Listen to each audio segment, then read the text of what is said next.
All right, so I have this gnarly bruise on my leg, and it looked like a great opportunity to play with some of my DINAIR tattoo cover and regular matte, and we're going to experiment with covering this, but we're also going to try to preserve the margins of the tattoo itself, okay?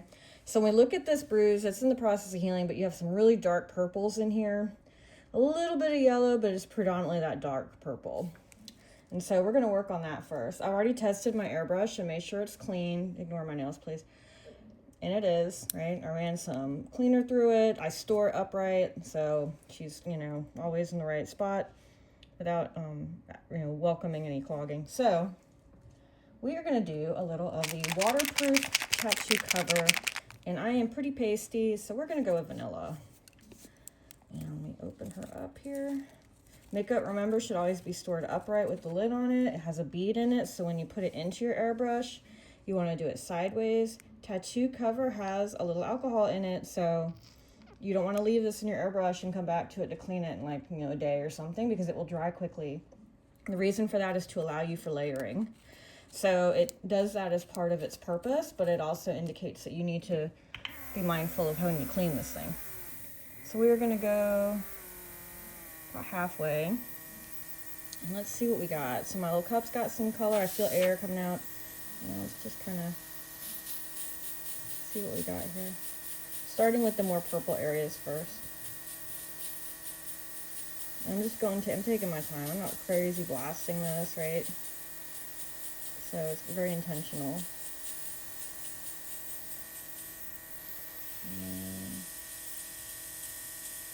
So I can do a couple different things for this area that has the margin I'm trying to preserve. I can go really slow like this, which is nothing wrong with that, right? Or I can take a stencil or a card or something and create a barrier.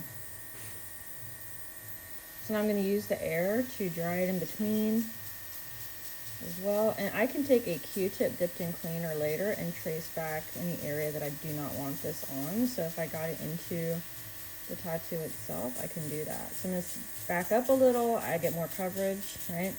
The closer I am, the more concentrated in a small area.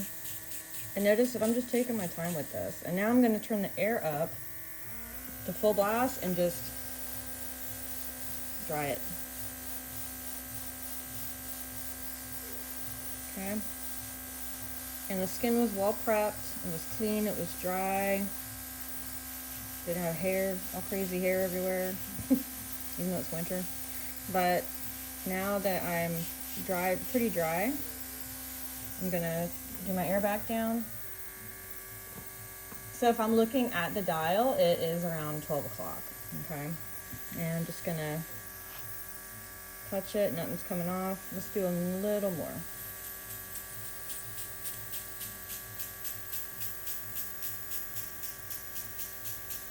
Now I'm kind of also blending it out into the surroundings here. The vanilla is actually a really good match for my skin, which is funny, but you're going to find with the tattoo cover, they have it in different shades. Sometimes you're going to want to use a white or a lighter shade and build on it. It's really up to your situation, but I want you to notice that the bruise itself, we can't even really see the margins of it.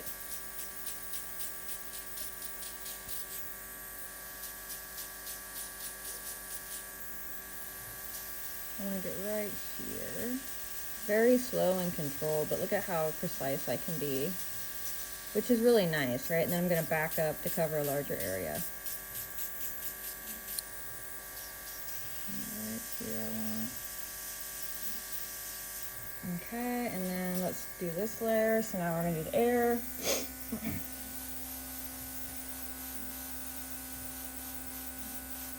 If you were actually sitting here looking at it, you would see that it actually is blending into my leg really well. I don't know if you can tell with this lighting, but because again, my leg is pretty pasty. And then what I'll do is I'll take a Q-tip into the ink of the tattoo. So now I'm going to go back to 12 o'clock. I'm going to touch it. Nothing's coming off. And probably do one more just around here, just to kind of blend it.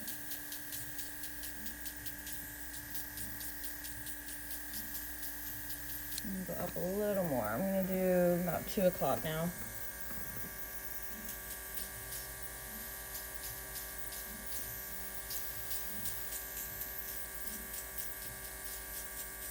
And now I'm gonna go a little more because I'm just gonna go on the outside. Like I said, this matches my skin tone pretty good here. So now I'm at where it's across from the light, so it'd be like a 3.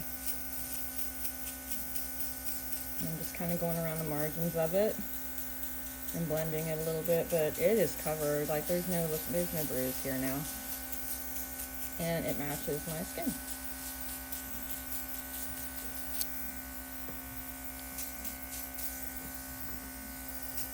I know you're shadowing and stuff, so you can't really probably tell as good, but all right, so now I'm gonna run cleaner through this thing before it has a chance to get clogged. I'm content with my coverage. I use one of these cool little bowls so that I can spray into the bowl instead of on tissues and whatnot. And I am clogged. Oops, maybe not, I think I just busted it out. There we go.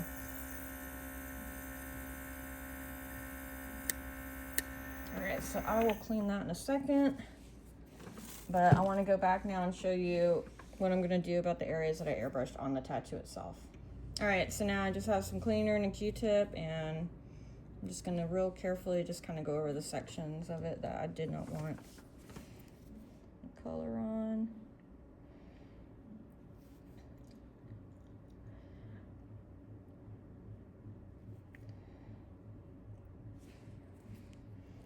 Could probably also do this with a really small brush in the airbrush cleaner, right?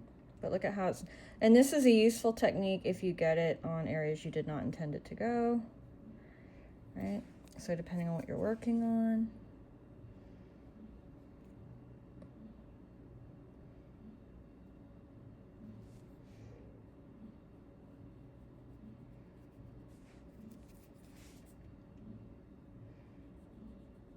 And it just takes it right off. Just taking it off carefully and with purpose.